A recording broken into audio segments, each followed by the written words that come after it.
বিসমিল্লাহির রহমানির রহিম। আইয়ামে জাহিলিয়াতের যুগে যখন নারী জাতির উপর অকথ্য নির্যাতন চলছিল, যখন জীবিত শিশু কন্যাকে কবরে পুঁতে ফেলা হতো, ঠিক তখন আমাদের প্রিয় নবী রাসূলুল্লাহ সাল্লাল্লাহু আলাইহি ওয়াসাল্লাম মহিলাদের সম্মান বাঁচাতে এগিয়ে আসলেন। তিনি তার নিজের স্ত্রী আর কন্যাকে ভালোবাসলেন প্রাণ উজাড় করে দিয়ে। এখন আমরা শুনব সেই কাহিনী। বলছেন আন্তর্জাতিক খ্যাতিসম্পন্ন মুফাসসিরে কোরআন ও বিশিষ্ট ইসলামী চিন্তাবিদ হযরত মাওলানা দেলোয়ার হোসেন সাঈদী। শব্দগ্রহণে মাহসিন সাউন্ড সিস্টেম, প্রযোজনায় সিএইচপি, পরিবেশনায় স্পন্দন অডিও ভিজুয়াল সেন্টার, ঢাকা। প্রথমেই আমাদের প্রিয় নবী রাসূলুল্লাহ সাল্লাল্লাহু আলাইহি ওয়াসাল্লামের আদরের কন্যা মা ফাতেমার কাহিনী। আল্লাহর হাবিব আহলে বাইতদেরকে ডাকলেন, হযরতে ফাতিমা, হযরতে আলী, হযরতে হাসান হোসেন রিদওয়ানুল্লাহি তাআলা আলাইহিম আজমাইন, আহলে বাইতদেরকে ডেকে আল্লাহর হাবিব বললেন, ওগো আমার কলিজার টুকরা মেয়ে মা ফাতেমা ও আলী ও হাসান হোসেন, এইমাত্র কোরআনে কারীমের আয়াত নাযিল হলো। আল্লাহ রাব্বুল আলামিন আমাকে বলতে বলেছেন, আমি জানি না, আমি নবী জানি না কিয়ামতের দিন আল্লাহ আমার সাথে কি ব্যবহার করবেন, আর আমি এও জানি না যে আল্লাহ রাব্বুল আলামিন তোমাদের সাথে কি ব্যবহার করবেন। সুতরাং ও ফাতেমা, মুহাম্মদ সাল্লাল্লাহু আলাইহি ওয়াসাল্লামের মেয়ে হিসেবে নাজাতের কোনো ফয়সালা তোমার হবে না। ও হাসান হোসেন, মুহাম্মদ সাল্লাল্লাহু আলাইহি ওয়াসাল্লামের নাতি হিসেবে তোমাদের ফয়সালা হবে না। কিয়ামতের দিন তোমাদের ফয়সালা হবে যার যার আমলের উপরে। আমলকে ভালো করে গঠন করো, এই আমল তোমাকে কিয়ামতের দিন তোমাকে বাঁচাবে। আমল তৈরি করো ভালো করে, আমার দোহাই দিয়ে নাজাত পাবে না, আমল তৈরি করতে হবে। কথা বুঝতে পেরেছেন? কথা বুঝে আসছে? আমার বন্ধুগণ, হযরতে ফাতিমা রাদিয়াল্লাহু তাআলা আনহা ইন্তেকালের আগে, মর্দে মওত যখন হলো, ইন্তেকালের আগে তিনি হযরত আলীকে, তার স্বামীকে ডেকে বলেন, প্রাণের স্বামী, আমার মওত যখন হয়ে যাবে বেশি লোককে খবর দিবেন না, অল্প লোকদেরকে জানাই আমার জানাজার ব্যবস্থা তাড়াতাড়ি করে মাফসুল করে আমাকে দিবেন। গভীর রাত্রে হযরত ফাতিমা রাদিয়াল্লাহু তাআলা আনহা ইন্তেকাল করলেন। কিছু সংখ্যক সাহাবীদের কাছে খবর দিয়া অল্প সময়ের ভিতরে জানাজার ব্যবস্থা করা হলো। হযরত আবু যর গিফারী রাদিয়াল্লাহু তাআলা আনহু কবরের ভিতরে নেমে গেলেন। কবরের ভিতরে নেমে গিয়া হযরত আবু যর বলেন, যে কবর, তোর ভিতরে আজকে কাকে রাখবো, তুই কি তা জানিস নাকি? কোনো জবাব আসে না। হযরত আবু যর বলেন, কবর রে, তোর ভিতরে আজকে যাকে রাখবো তিনি হতেছেন হযরত ইমাম হাসান হোসেনের মা। বেহেশতের সমস্ত জওয়ানদের সরদার হবেন যারা, সেই দুইজনের মা তোর ভিতরে রাখবো, খবরদার বেয়াদবি করবি না। কোন জবাব না পেয়ে হযরত আবু যর বলেন, ওগো কবরের মাটি, তোর ভিতরে কাকে রাখবো কি জানিস? আসাদুল্লাহিল গালিব, দুনিয়ার সমস্ত কাফেরদের বিরুদ্ধে আল্লাহ রাব্বুল আলামিন যাকে বাঘ বানিয়ে পাঠালেন, সেই হযরত আলী, তার স্ত্রী রেখে যাবো, খবরদার বেয়াদবি করবি না। কোন জবাব আসে না। হযরত আবু যর বলেন, কবরের মাটি, তোর ভিতরে যাকে রাখবো তিনি হলেন খাতুনে জান্নাত, বেহেশতের সমস্ত মহিলাদের সরদারিনী হবেন যে ফাতেমা, তারে রেখে যাবো, তোর ভিতরে খবরদার কোনো বেয়াদবি করবি না। আবার হযরত আবু যর বলেন, কবরের মাটি, তোর ভিতরে কারে রাখবো কি জানিস? তোর ভিতরে আজকে যাকে রেখে যেতেছি তিনি হলেন আখেরি জামানার পয়গম্বর, বিশ্বনবী জনাবে মুহাম্মদুর রাসূলুল্লাহ সাল্লাল্লাহু আলাইহি ওয়াসাল্লামের কলিজার টুকরা মা ফাতেমাকে তোর ভিতরে রাখবো, খবরদার কবরের মাটি বেয়াদবি করবি না। কিতাবে এসেছে, হযরত আবু যর গিফারী শুনতে পেলেন, আওয়াজ এলো, আওয়াজ এলো, কে যেন বলতেছে, রে আবু যর, আমি ফাতেমাকে চিনি না, হাসান হোসেনের মাকে চিনি না, আলীর স্ত্রী চিনি না, রাসূলের মেয়ে মা ফাতেমাকে চিনি না। আমল যদি ভালো হয় আমার ভিতরে, আমল ভালো নিয়ে যে আসবে শান্তিতে থাকবে, আর আমল যদি খারাপ হয় আমার ভিতরে, তার অবস্থা চূড়ান্ত হয়ে যাবে। আমার ভাইরা, আমার বন্ধুগণ, আমলের উপরে ভিত্তি করে কিয়ামতের দিন নাজাত হবে। আমল যদি খারাপ হয়ে যায় কিয়ামতের দিন কেউ তাকে বাঁচাতে পারবে না। এই জন্য কিয়ামতের ময়দানে, হাসরের দিনে আল্লাহর হাবিব জনাবে মুহাম্মদ রাসূলুল্লাহ সাল্লাল্লাহু আলাইহি ওয়াসাল্লাম সিজদায় পড়ে কাঁদতে থাকবেন। আল্লাহ রাব্বুল আলামিন বলেন, হাবিব রে, আপনি কাঁদেন কেন? আজকে তো আপনার কাঁদার দিন না। আমি আপনাকে মাকামে মাহমুদ দান করেছি, আমি আপনাকে কাউসার দান করেছি। আপনার আজকে সম্মানের দিন, মর্যাদার দিন, কাঁদেন কেন? আল্লাহর হাবিব বলবেন, রব্বুল আলামিন, মাকামে মাহমুদ পেয়েছি, কাউসার পেয়েছি, কান্দি এই জন্য আমি দেখতে পাচ্ছি আবার সামনে দিয়া ফেরেশতারা আমার উম্মতগুলি জাহান্নামের দিকে নিয়ে যায়। আল্লাহ রাব্বুল আলামিন বলবেন, ওগো আমার হাবিব, আমি আপনাকে ক্ষমতা দিলাম, আপনার জান্নাতি উম্মতগুলি আপনি বেছে নেন। আল্লাহর হাবিব তার জান্নাতের উম্মতগুলি বাঁচতে থাকবেন। হযরত আয়েশা বলেন, ইয়া রাসূলুল্লাহ, কিয়ামতের ময়দানে লক্ষ কোটি কোটি মানুষের ভিতরে আপনার জান্নাতি উম্মত আপনি চিনবেন কি করে? হুজুর বলেন, আয়েশা, কোন একটি ঘোড়ার কপাল যদি থাকে সাদা, এই সাদা কপালওয়ালা ঘোড়াটা যদি অসংখ্য ঘোড়ার ভিতরে যদি হারিয়ে যায়, তাহলে সাদা কপালওয়ালা ঘোড়ার মালিক তার ঘোড়াকে পাবে কিনা বলো? হযরত আয়েশা বলেন, হুজুর, অনায়াসে পাবে। আল্লাহ রাব্বুল আলামিনের হাবিব বলেন, আয়েশা রে, কিয়ামতের ময়দানে আমার যেই উম্মতেরা নামাজি ছিল, দিনদার ছিল, পরিষ্কার ছিল, দুনিয়ার বুকে ঈমান নিয়ে যারা চলাফেরা করেছে, আমার দিন কায়েমের, আল্লাহর দ্বীনের জন্য যারা কাজ করেছে, ওদের চেহারা নূর চমকাতে থাকবে, ঈমানের নূর কিয়ামতের দিন চমকাতে থাকবে। সেই ঈমানের নূর দেখে দেখে আমি আমার জান্নাতি উম্মতগুলি আমি বেছে নেব।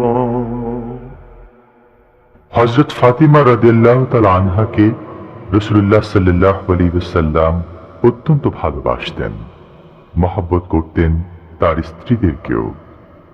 তার স্ত্রীরাও রাসূল করিম সাল্লাল্লাহু আলাইহি ওয়াসাল্লামকে ভালোবাসতেন প্রাণ উজাড় করে দিয়ে।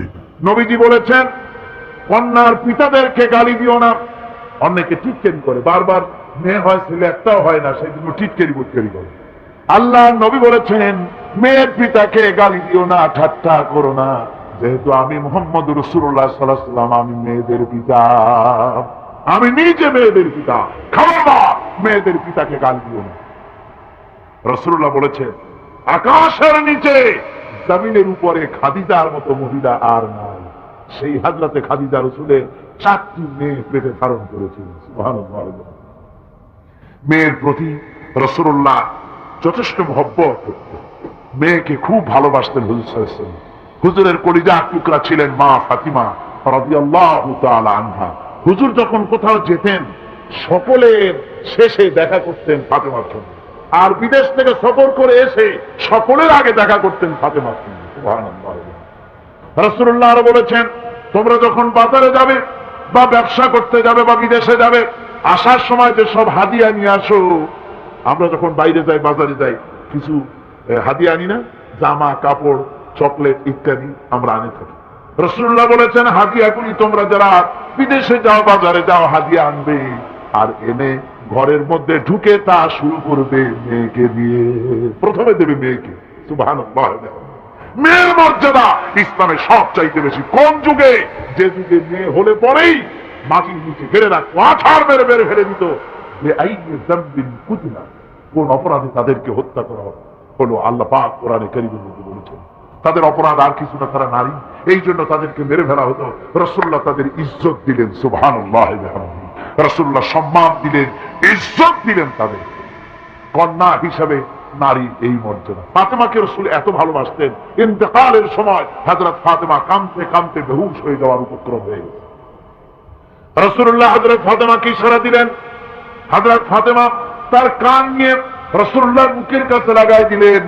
আল্লাহ নবী কি যেন বললেন কানে কানে, হযরত ফাতেমার কান্না বন্ধ হয়ে গেল। হযরত আয়েশা বলেন, মা, রাসূলুল্লাহ তোমার কানে কানে কি বলল আর তোমার কান্না বন্ধ হয়ে গেল? হযরত ফাতেমা বলেন, ইয়া আম্মা জান, আমার আব্বা আমার কানে কানে বলল, মা ফাতেমা, তুই কাঁদিস না, তোর কান্না আমার বরদাস্ত হয় না, তোমাকে কাঁদতে হবে না। আমি তোমাকে সুসংবাদ দিয়ে দিতেছি, আমি মরে যাওয়ার পর সর্বপ্রথম তোমার সাথে আমার দেখা হবে। রাসূলুল্লাহর এই ভবিষ্যৎবাণী হযরত ফাতেমা বুঝতে পেরেছেন যে হুজুরের ইন্তেকালের পরে আমার বেশি দেরি হবে না, আমিও তাড়াতাড়ি হুজুরের সাথে শামিল হতে পারবো। হুজুরের ইন্তেকালের 6 মাস পরেই হযরত ফাতেমা রাদিয়াল্লাহু তাআলা আনহা ইন্তেকাল করেছেন। কন্যা হিসাবে নারীর মর্যাদা ইসলাম অনেক অনেক দূরে বাড়িয়ে দিয়েছে। এই কন্যা শিশু, কৈশোর, যৌবন পেরিয়ে যখন যৌবনে তার বিয়ে হয়ে যায়, আল্লাহ রাব্বুল আলামিন তখন বলেন, ওয়ামিন আয়াতিহি আন খালাকা লাকুম মিন আনফুসিকুম আজওয়াজান লিতাসকুনু ইলাইহা ওয়া জাআলা বাইনাকুম মাওয়াদ্দাতান ওয়া রাহমা। আল্লাহ পাক বলেন, আমার নিদর্শনের ভিতরে এটিও একটি নিদর্শন যে আমি তোমাদের থেকে তোমাদের জোড়া তৈরি করেছি, তোমাদের স্ত্রীদেরকে তৈরি করেছি, তোমাদের সাথে তোমাদের স্ত্রীর ভালোবাসা সৃষ্টি করেছি, মহব্বত সৃষ্টি করেছি। এই মহব্বত আমি আল্লাহ তৈরি করেছি। আর যখন বুড়ো হয়ে যায় মানুষ, স্বামী স্ত্রী যখন বুড়ার বুড়ি হয়, তখন আর ভালোবাসা থাকে না, তখন ওই ভালোবাসা সহৃদয়তার করুণায় আমি আল্লাহ পরিণত করে দেই। বুড়ার জন্য তখন বুড়ি ছাড়া আর উপায় নাই, বুড়িরও আর বুড়া ছাড়া উপায় নাই। তখন ভালোবাসা কোনো বিশেষ কোনো অর্থ নিয়ে ভালোবাসা নয়, তখন একের উপরে অন্য একদম নির্ভরশীল হয়ে পড়ে। আল্লাহ পাক বলেন, এই অবস্থা আমি আল্লাহ সৃষ্টি করে দিই। সুবহানাল্লাহ ওয়া বিহামদিহি। স্ত্রীকে রাসূলুল্লাহ কত ভালোবাসতেন। আল্লাহর নবী বলেছেন, আমার কাছে 3টা জিনিস প্রিয়, একটা হচ্ছে সুগন্ধি, একটা হচ্ছে নামাজ, আর একটা হচ্ছে স্ত্রী। সুবহানাল্লাহ। স্ত্রী আমার কাছে প্রিয়। হুজুর বলেছেন, তোমাদের মধ্যে সেই ব্যক্তি উত্তম যে ব্যক্তি তার স্ত্রীর কাছে উত্তম। আমি আমার স্ত্রীদের কাছে উত্তম ব্যক্তি। সুবহানাল্লাহ।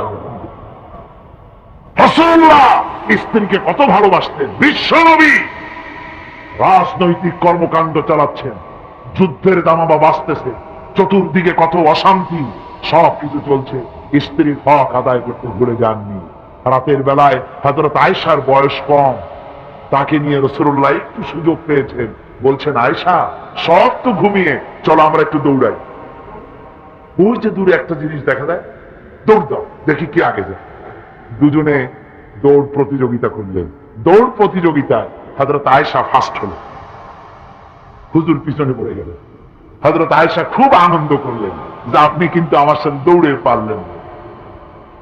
পরবর্তী কিছু কাল যাওয়ার পর হযরত আয়েশা বলেন, হুজুর আজকে আবার বললেন যে চলো আয়েশা একটু দৌড়াই। হযরত আয়েশা বলছেন যে সেদিনের তুলনায় আমার শরীর একটু, আমি মুটিয়ে গেছি, শরীরটি স্থূল হয়েছে। আমি আজকে দৌড়ালাম কিন্তু পারলাম না, রাসূল আগে চলে গেলেন। আমি হাঁপাতে হাঁপাতে যখন হুজুরের কাছে চলে গেছি, হুজুর তখন মুস্কি হেসে আমাকে বললেন, আয়েশা ওই সেই দিনের জবাব আজকে দিয়ে দিলাম। সুবহানাল্লাহ ওয়া বিহামদিহি, সুবহানাল্লাহ ওয়া বিহামদিহি।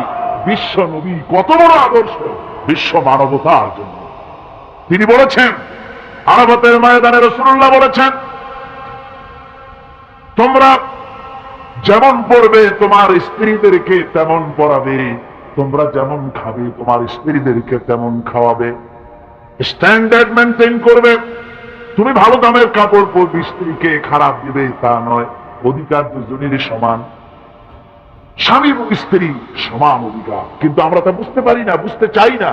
আমরা অনেকে মনে করেছি বিয়ে যখন করছি তখন আমি তো নওয়াবজাদা রাসূলুল্লাহ খান, আর বউ তো কেনা দাসী। না, সে কিন্তু দাসী নয়, তার মর্যাদা আছে, তার সম্মান আছে, তার সম্মান আপনাকে দিতে হবে। রাসূলুল্লাহ দিয়েছে, আপনাকে দিতে হবে। রান্না বান্না হতে দেরি হয়, কত গালাগালি শুনতে হয় নারীকে।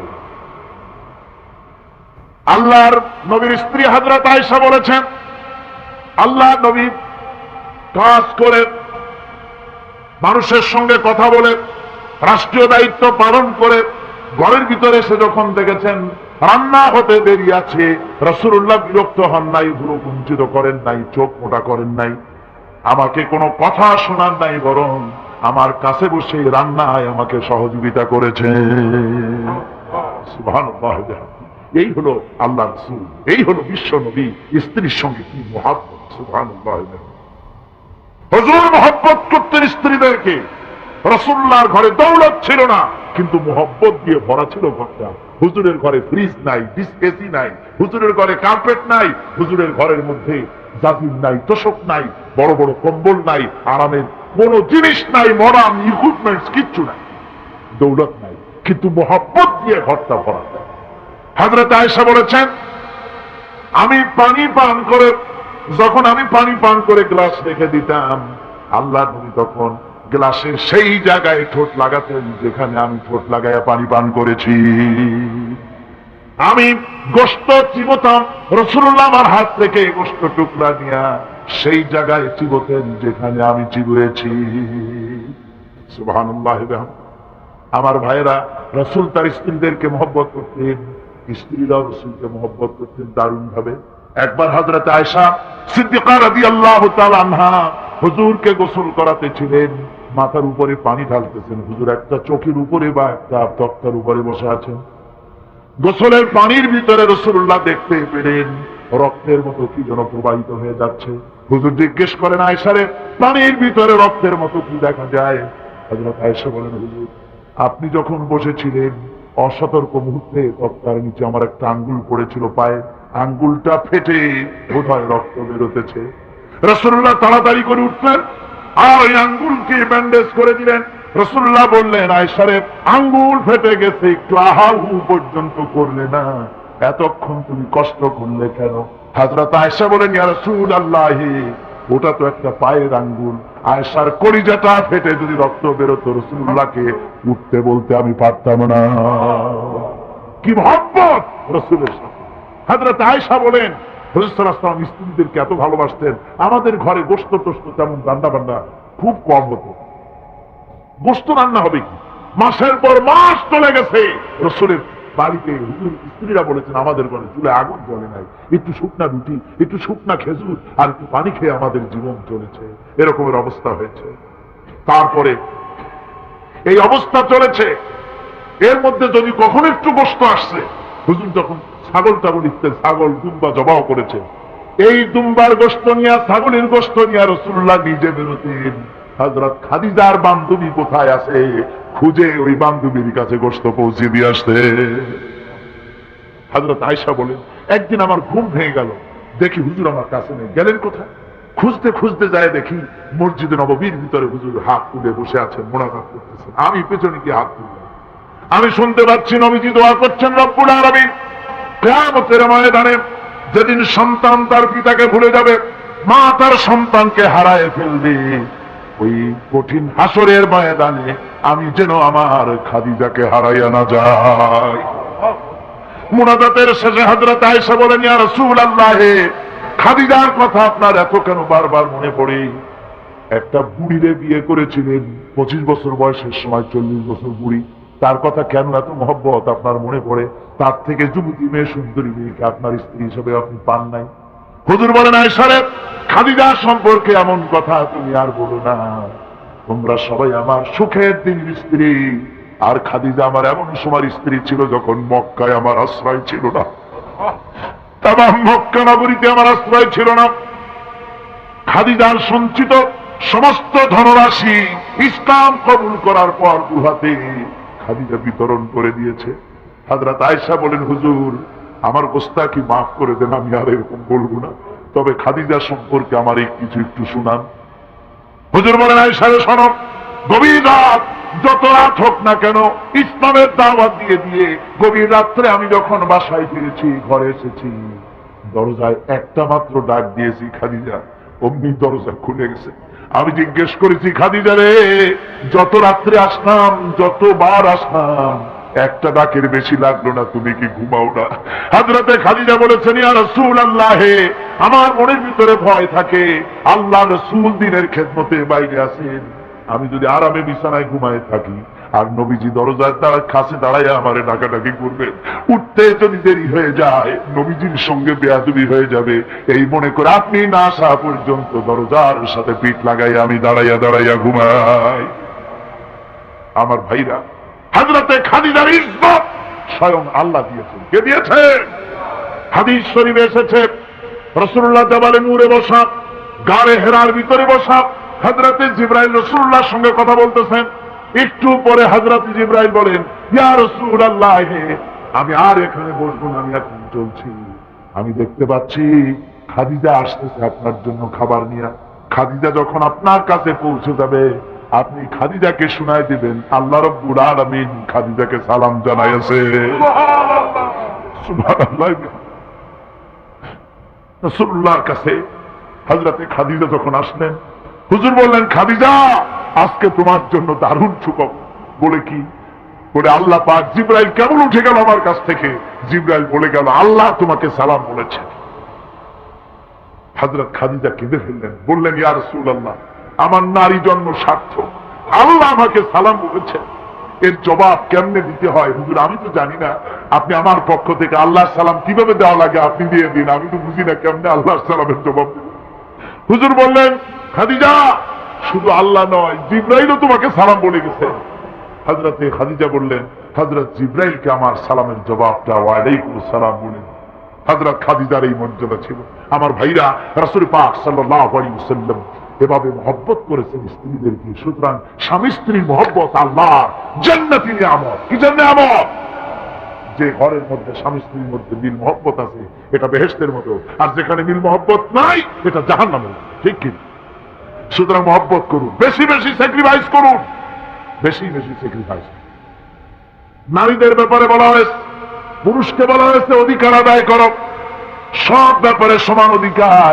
কিন্তু নারীকে একটা ব্যাপারে বলা হয়েছে, নারী শোনো, পুরুষের মর্যাদা তোমার চাইতে আল্লাহ রাব্বুল আলামিন বেশি দিয়েছেন। আর রিজালু কাওয়ামুনা আলান নিসা, নারীদের উপরে পুরুষের প্রাধান্য আল্লাহ পাক দান করেছেন।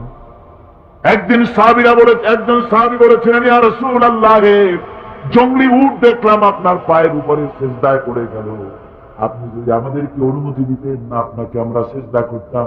আল্লাহ নবী বললেন, মানুষ মানুষকে সিজদা করা এ পারমিশন যদি আমি দিতাম, তাহলে দুনিয়ার সমস্ত স্ত্রীদেরকে বলতাম তারা যেন তাদের স্বামীকে সিজদা দেয়।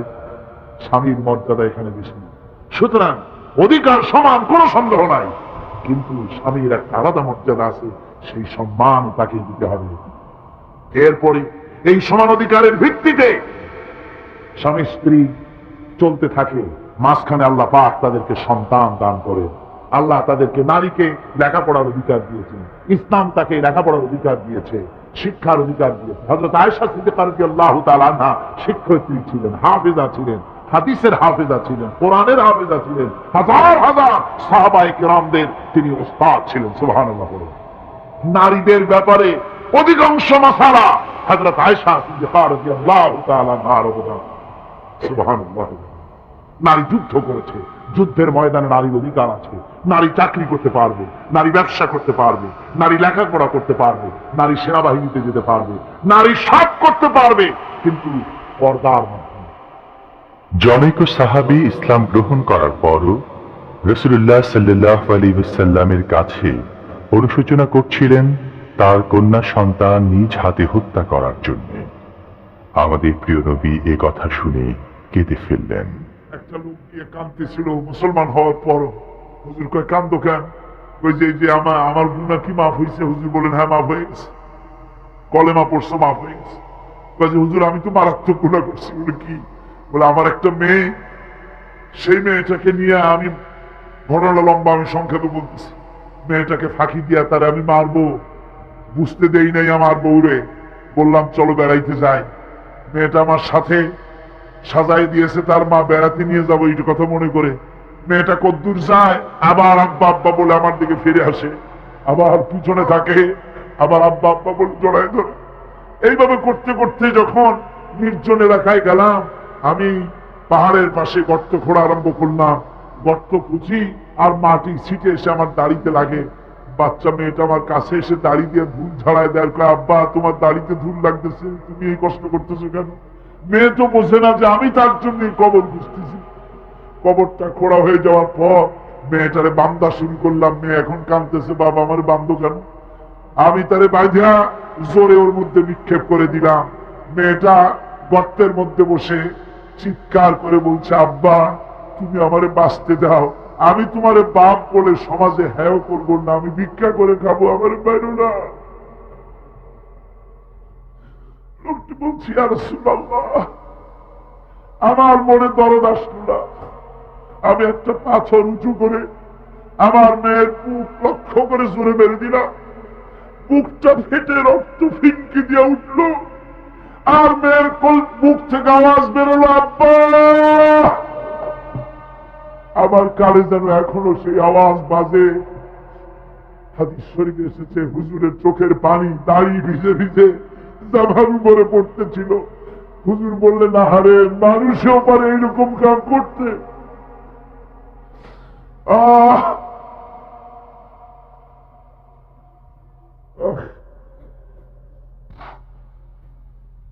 পৃথিবীতে নারীর যখন কোন সম্মান ছিল না, মর্যাদা ছিল না, সেই সময় আমার রাসূল, আমার বিশ্বনবী নারীদেরকে সম্মানের হাত ধরে গর্তের ভিতর থেকে উঠাইয়া রানীর সিংহাসনে বসায় দিলেন। সুবহানাল্লাহ, মায়ের মর্যাদা দিয়ে দিলেন। সুবহানাল্লাহ, নারীরা আমাদের মায়ের জাত। নারীরা আমার কি এর জাত? মায়ের জাত। আমার মা বোনেরা, তোমাদের সম্মান কত তোমরা জানো না। আমরা পুরুষ, আমাদের পায়ের তলে জুতা, আর তোমরা আমাদের মায়ের জাত। তোমরা নারী, তোমাদের পায়ের তলে আল্লাহর জান্নাত, আল্লাহর ব্যস্ততা তোমাদের পায়ের তলে। এই সম্মান আল্লাহ তোমাদের দিয়েছে, নবী দিয়েছে। সুবহানাল্লাহ কর। ভাইরা আমার, অধিকার ইসলাম দিয়েছে। বিবাহ যখন হয়, এই বিবাহের সময় এজেন্ট আনতে হয়। আর বিবাহ হচ্ছে বিবাহ বৈঠক, এজেন্ট আনার জন্য ওই যে কি জানি কয়, ম্যারেজ রেজিস্ট্রার বা মূল বিষয়, কার অনুমতি আগে না? বলেন কার অনুমতি? তাহলে অধিকার ইসলাম দিল না মেয়ে লোকের দিল? আগে মেয়ে লোকের কাছে যাও, মেয়েটাকে জিজ্ঞেস করো সেই বিবাহে রাজি আছে কিনা। সুবহানাল্লাহ পড়ে, এই বিবাহে রাজি আছে কিনা জিজ্ঞেস করো, তার অধিকারই বেশি। এরপরে এই বিবাহে করার ব্যাপারে কত বৈষম্য। আজ বিবাহ করতে গেলে যৌতুকের প্রথা এসেছে। রাসূলুল্লাহ যৌতুক দিয়েছিলেন, ওটা যৌতুক না, ওটা উপহার, ওটা হাদিয়া। রাসূলুল্লাহ তোহফা দিয়েছিলেন হুজুরের জামাই। সুবহানাল্লাহ, কি জামাই! এক জামাই তো জিন্নুর আইন, যাকে ফেরেশতারা পর্যন্ত লজ্জা করতো যারে দেখে, হযরত উসমান রাদিয়াল্লাহু তাআলা আনহু। আর একজন হযরত আলী কাররামাল্লাহু ওয়াজহাহু। হযরত আলী, যার সম্পর্কে রাসূল পাক সাল্লাল্লাহু আলাইহি ওয়াসাল্লাম যাকে কত সম্মান দিয়েছেন, কত মর্যাদা দিয়েছেন, এই হলো হযরত আলী হুজুরের জামাই। আনা মাদিনাতুল ইলম ওয়া আলী বাবুহা। আমি হলাম জ্ঞানের রাজ্য, আর আলী হলো সেই রাজ্যে প্রবেশের দরজা। সুবহানাল্লাহ। ভাইরা, এই হলো জামাই। আর মেয়ে খাতুনে জান্নাত, বিনতে রাসূল, বেহেশতের সমস্ত রমণীদের সরদারিনী মা ফাতিমাতুজ জাহরা রাদিয়াল্লাহু তাআলা আনহা। কি উপহার দিলেন বিয়েতে রাসূল! এই মেয়ে আর এই জামাই। উপহার হলো খেজুরের ছোবড়ার একটা তোষক, পানি উঠাবার জন্য একটা মশক, আর আটা পেশা একটা জাত। এই হলো নবীর মেয়ে আর জামাইয়ের জন্য উপহার। রাসূলুল্লাহ সাল্লাল্লাহু আলাইহি ওয়াসাল্লামের স্ত্রী মা উম্মে হাবিবা আমাদের প্রিয় নবীর সম্মানের প্রতি ছিলেন খুবই যত্নশীল। তার পিতা তখন ইসলাম গ্রহণ করেননি। এমন অবস্থায় পিতা ঘরে প্রবেশ করলে রাসূলুল্লাহ সাল্লাল্লাহু আলাইহি ওয়াসাল্লামের স্ত্রী তার পিতার সাথে যে আচরণ করেছিলেন, এখন আমরা শুনব সে কাহিনী। আবার স্ত্রীরা রাসূলের প্রতি কি ভালোবাসা দেখেছেন। হযরত উম্মে হাবিবা রাদিয়াল্লাহু তাআলা আনহা, আমাদের মা আবু সুফিয়ান রাদিয়াল্লাহু তাআলা আনহু, তার মেয়ে। তার কাছে আবু সুফিয়ান তখনও কাফের, সেই কুফরি হালতে মেয়ের ঘরে গিয়েছেন। যাওয়ার পরে হযরত উম্মে হাবিবা বাপ যখন বসতে গিয়েছেন, তখন উম্মে হাবিবা বলছেন যে আব্বা একটু দাঁড়ান। এই অবস্থায় দাঁড়াতে বলে বিছানাটা উল্টায়া দিয়া তারপরে বললেন যে বসেন। বাপ মনে খুব দুঃখ পেলেন। আবু সুফিয়ান বললেন, মা উম্মে হাবিবা, আমি তোমার পিতা, ভালো একটা বিছানা থাকলে তাই বিছায় দেওয়া উচিত ছিল। আর তুমি বিছানাটা উঠাইয়া তারপরে আমার খালি জায়গায় বসতে বললা, আমি তোমার ব্যবহারে আহত হলাম। হযরত উম্মে হাবিবা বলেন, আব্বা জান, নিশ্চয়ই আপনি আমার আব্বা, শ্রদ্ধেয় পিতা, কোনো সন্দেহ এতে নাই, কিন্তু আপনি একজন কাফের। আল্লাহ রাসূল যে বিছানায় বসেন সেই বিছানা আমি একটা কাফেরকে বসতে দিতে পারি না। সুবহানাল্লাহ।